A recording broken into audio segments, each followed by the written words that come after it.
Let's test out the new input validator from NoCode Monkey. With this validator, we can be more specific about what we want to exclude from text inputs. For instance, let's create a username.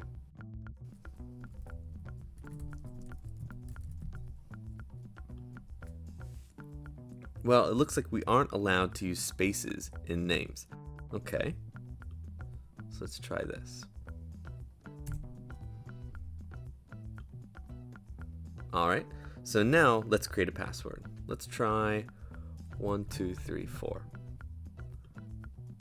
Okay, so it looks like passwords must be at least 5 characters and can't include the word banana?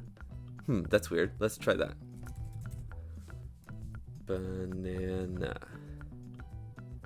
Yeah, okay, so it looks like that works. Okay, so let's try something different. How about hello world? Yep, well that worked. So with the new input validator, you can ensure users use stronger passwords by setting a minimum character limit. You can also exclude specific characters and words. For instance, if you wanted to exclude adult or discriminatory words. And finally, you can even make sure users don't use spaces in their username.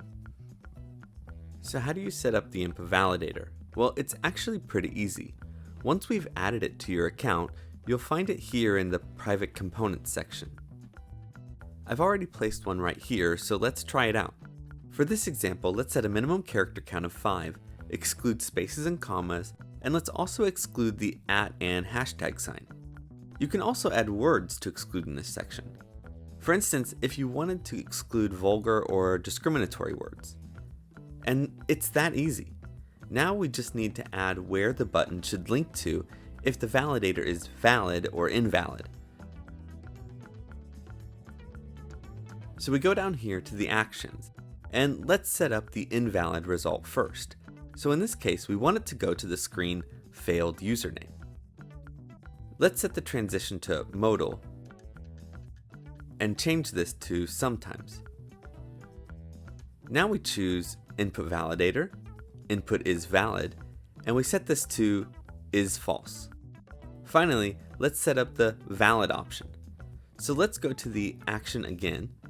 This time password screen, modal,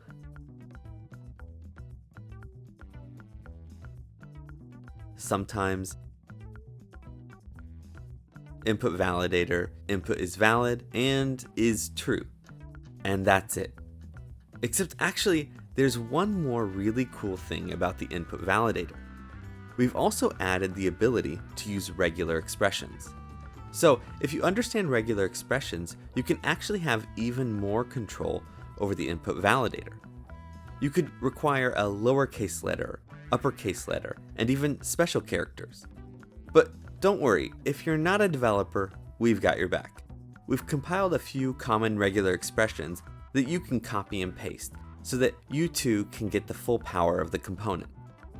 So with the input validator, you can ensure your users aren't using one character passwords, exclude spaces from usernames, and all around can make your app seem more professional to your users.